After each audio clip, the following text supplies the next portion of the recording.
Alaykum aziz o'quvchilar, siz bilan yana bir bor onlayn kursimizda uchrashib turganimdan juda ham xursandman. Bugungi darsimizda Microsoft Word dasturiga rasm qanday qo'yilishini bosqichma-bosqich o'rganamiz. Bu bilim sizga referat, ariza, loyiha va boshqa hujjatlarni chiroyli va tushunarli qilishga juda ham kerak bo'ladi.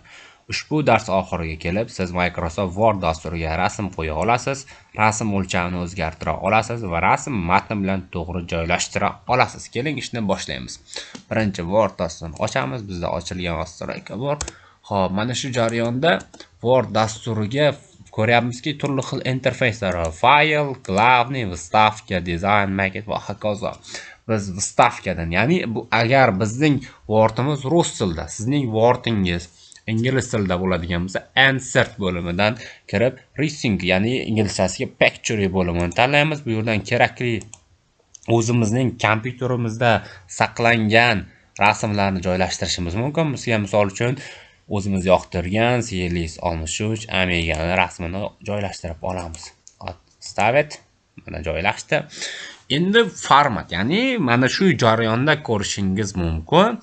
Mana shu Word dasturiga rasm qo'yish jarayonida buning настройкасы desak ham bo'ladi, как настройка. Mana shu yerda удалить fon, korreksiya, svet, rasmga turli xil ramkalarga kelish, granit rysunga, ya'ni atrofiga qanaqadir ranglar berish, положение, bizga asosiy ko'p holatlarda kerak bo'ladigan bo'lim rasmning o'lchami va положение. Положение bu yerda nima?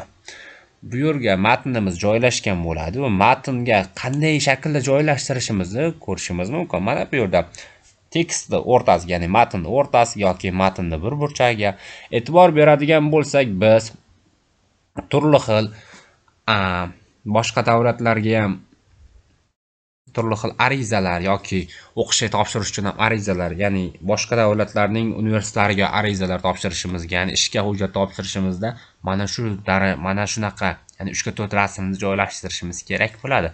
O'sha jarayonda soddagina mana bu yerdan joylashtirib qo'ysak bo'ladi. Bizga oddiy shaklda kerak bo'lsa, keyin rasmda ko'ryapmizki, 6 ta 8 ta nuqta chiqdi. Bu rasmning o'lchamini o'zgartirish. Agar biz rasmni sifatini buzmasdan o'zgartirmoqchi, ya'ni kattalashtirmoqchi bo'lsak, mana shu burchakdan kelib tortamiz va o'zimizga moslashtirib olamiz. Keyin va yana bu yerda ko'rishimiz mumkin, rasmni turli xil ramkalarga olishimiz, turli xil jarayonga o'zimizga kerakli shaklga keltirib olishimiz mumkin.